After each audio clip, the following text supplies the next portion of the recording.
So what are we, round 12? Round 11. Oh man. So Deutschland.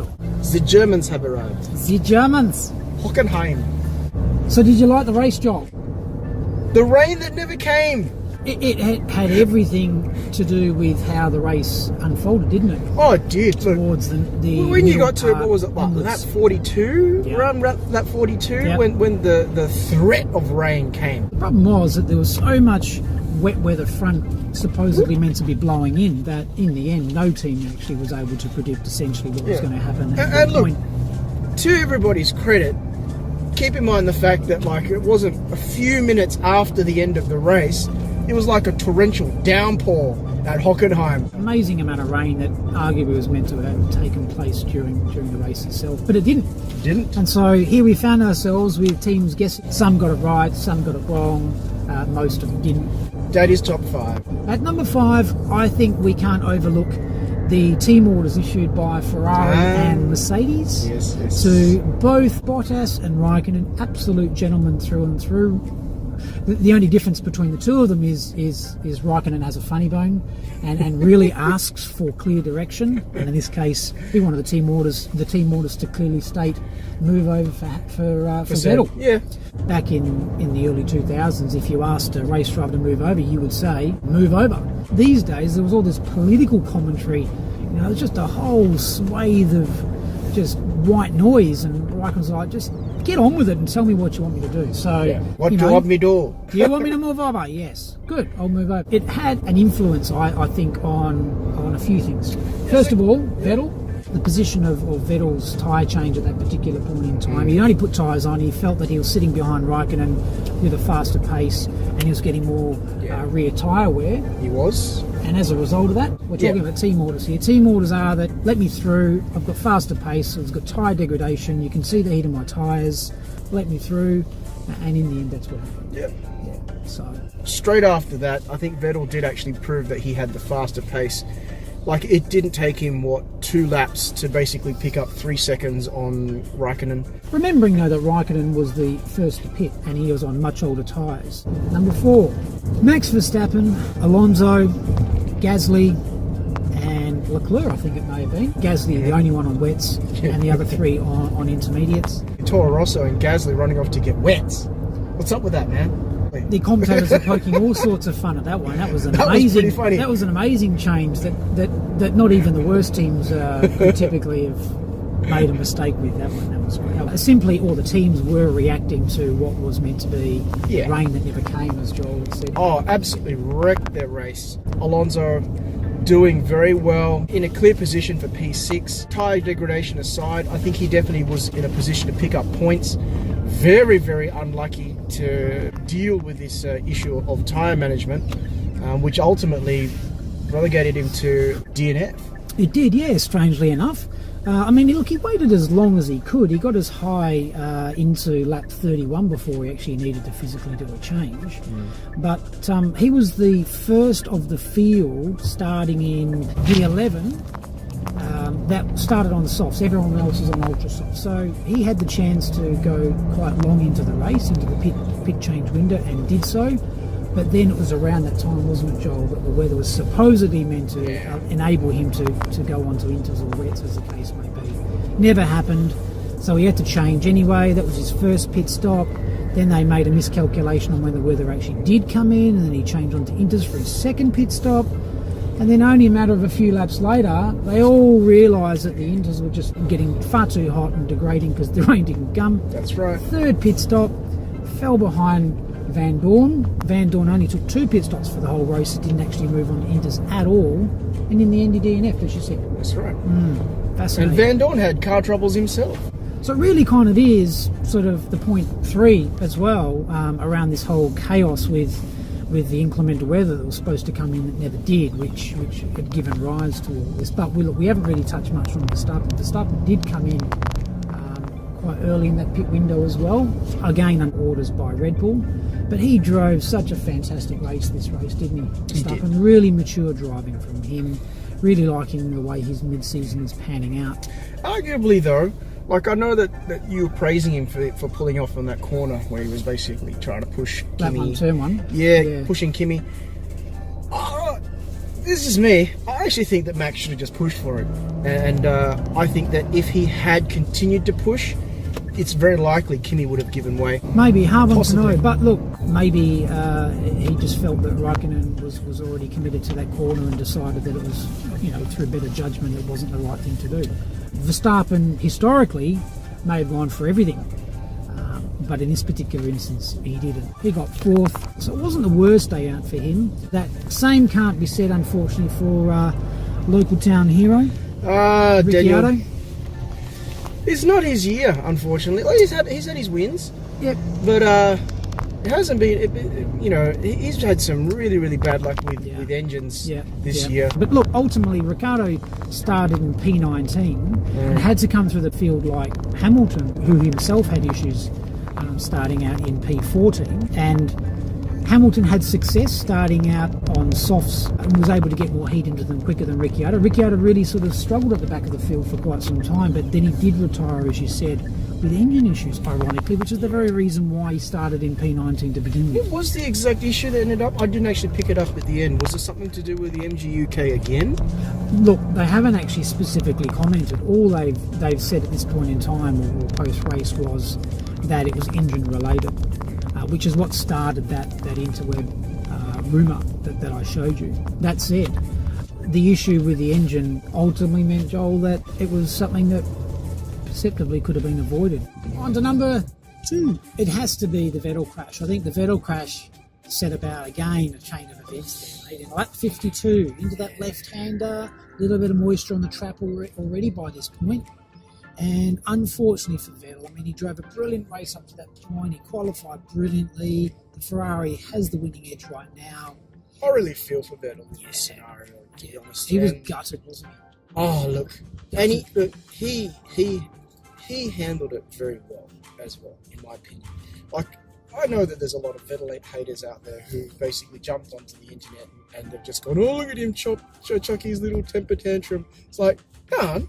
If you were just winning the race and you're in the lead and you just lost your lead to the World Championship, you would kick a little dirt too. He was so disappointed. You could clearly hear him crying in his helmet when he crashed. Sorry, guys. Yeah. Man, I feel for you. Like, seriously, you can chuck as many temper tantrums as you want because I would have done the same. But at least you blamed yourself. And he fronted up for a very, very humble post-race debrief comment or two afterwards, saying that he likes sandboxes as a child, but prefers in this instance to not like them as an adult. I thought that was a lovely That was touch. classic. That was classic. He handled it very, very well. Very mature. But what actually happened in this particular instance, as we know, he came around the left-hander, a bit of moisture on the track, as I said. Apparently it got a bit loose and he tried to straighten up, but there's just no road to run off on at that point. Exactly. And the only thing that could happen was straight to the barriers, and really, really, really sad for him. Mentionables. We are dimensionable. Touched on Hamilton starting P14, Ricciardo starting P19, different strategies, same tyres, different outcome, but Ricciardo finished with a DNF, and Hamilton got first, as we said. Chaos. Grosjean. Your mate Grosjean. How did he do this race? Come Well, on. look, there's a lot of speculation that he's on his last legs, and it's probably to a point long overdue. However, he did manage to have a great battle, got quite high into the field, then they fell to P11, P12, both the Haas's, that is, and then had a massive surge at the end in the final 10 laps, and then managed to claim back 5 points to finish in P6. That's monumental, given that Magnussen behind him had started in P12 with him in P11, Grosjean in P11, but only managed to get one position. So, look, I think it's a little too late, to be frank, though, because the noise is still out there, and there's talk about dropping him next year and people coming in to replace him. You can't question the fact that he's had so much bad luck, mostly due down to his driver error.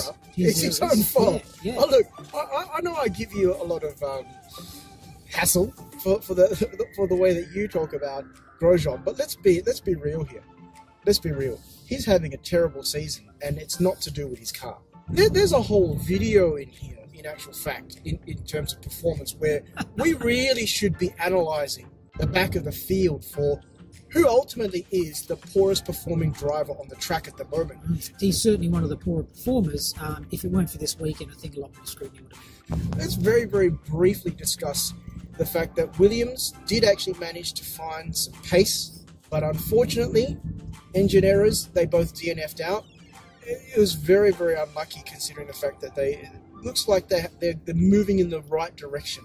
Look, they were able to recover a little bit back in terms of lost territory with poor downforce errors. This week it wasn't about DRS, activation problems on the rear wing. It was all to do with the front wing, and they largely believe that they've taken care of that. And actually, it's a really good pace in qualifying. What they weren't able to do was finish, and unfortunately, that counts. The poor pit stop made on Bottas's car late into the race on lap 52 there, where they actually held him longer through. So I think it was the front right tyre not being changed as quickly and as sufficiently as it he was should have. held up in the pit. He got held up, and that, I believe, has as much of a bearing on the race as the number 1 point. Joel? Heinz? That's one in German, isn't it? So number 1, Lewis Hamilton. Yeah. Got to give props where props is actually due. Started in P14, did a very, very good job getting himself into a lead position. Yep. And there was a little bit of an incident that happened where his team said, box, box, box. And he went, now? And they went, oh, wait, hang on. And then he skipped the entrance and decided to just go across the track back home. Yeah. And, and arguably, if he had have boxed at that point in time, it would have been double stacked with Bottas right in front of him, and that would have been a not so good thing. Absolutely. But the other attribution to this is the fact that because he didn't end up changing his tyres at all, he moved straight into P1. He did. And that was, to be frank, the only thing he could have done, because Kimi did pit, and the idea behind his particular decision to go against team orders and the confusion that reigned as a result of going in and going out and then crossing over the pit lane grass, which only ever resulted therefore in a reprimand by the stewards at the end, and still he got a looked rap on the into wrist by other teams, is that he was actually able to regain P1 as a result of people going in. But there's a few things to note. The first is what you've touched on. Yep, the confusion as you go in, and then second, the penalty to possibly be issued to him thereafter for going over. Third is that he gained P1, but the other two were in the pits, Raikkonen and Bottas by this point. I also think it's worth noting that Bottas was challenging Hamilton for P1 when he did come out of the pits, and almost was able to pull off the move. But again, you have to think back to that delayed pit of Bottas's team, which has caused him the inability to be able to get that delta that he was requiring. But even if he had a great pit stop and he was able to get in front, I don't think Hamilton's tyres would have warmed up as quickly as the ultra softs that Bottas was on. So Bottas would have run away with first. Yes. But he didn't. But at the point that Hamilton was in front of Bottas, that's when the team stepped in and said, listen, let's not risk this. Bottas pulled back. Bottas agreed. So there was a number of... When he did a hold. He said, okay. He complied. He did a great job. Again, we've had a change in the guard. So Lewis now leading the World Championship. Good segue. Can I just jump in here and say I was quite confused and bemused all in one by the spiritual angle that has now been taken by Hamilton. I get all the criticism he's been having, but I just think he needs to keep his powder dry here and not sort of revert to spiritual references of God and cleansing of the track and all the negativity that comes as a result of the after-race rains. Just keep it factual, Hamilton. Stay on topic, stay relevant, stay technical, and people will actually love you for it. Look, but that's he's true. all emotional. That's true. But look, this is the way that it is. That was my serious face, mate. It is. All right. And look, all I'm going to say is, Lewis, if you're out there listening, which you probably aren't, because who the hell am I? But if you were, I would just say to you that in doing what you're doing, you are just inviting criticism. Yeah. However, if I was getting paid $20 million a year, or whatever it is that he's on, which I think is actually closer to 30, isn't it? You do whatever you want. If you want to wear robes and look like a Jedi Master on GQ, do so. What you got to do, okay, is you got to take a leaf out of Kimi's book. I love that comment where David Coulthard just says, so, see there's a little bit of a slippage on the road there. what do you think about the Mercedes? Do they have a lot of slippage? And Kimi just goes, I don't know. I only drive my car. Yeah. What other answer were you expecting? Massive fan of Kimi. Stay tuned as to what happens with that fellow this year. He doesn't get enough credit. He's still on pace. I think there's more of Kimi to come, which is going to be fascinating in this year. He's He's still on pace, people. Rarely dropped out of P5. Final segment of the day, Joel. Driver of the day. I'm going to leave this one to you because you got it right last week. I took the previous driver of the day away from Lewis, but this week you've got to give it to him. The man ran a really, really good race. Yep. You know, P14 to Great time 1. management. And first time ever for him to actually have got a win when he hasn't started in P6 or higher. Correct. So, well done. Good tyre management strategy on his team's behalf, staying on the ultra softs. Yep. Smart move. Yep. Team got it right Yeah, finally. well done. Mercedes. Golf club. Next race coming up very soon in Hungary. In fact, very, very, very soon, because we've been a little bit late with our post-race Yeah, debut. sorry guys, other deadlines and other important things coming up, but this is our priority too. So, We'll see you in few days. See you later. Good.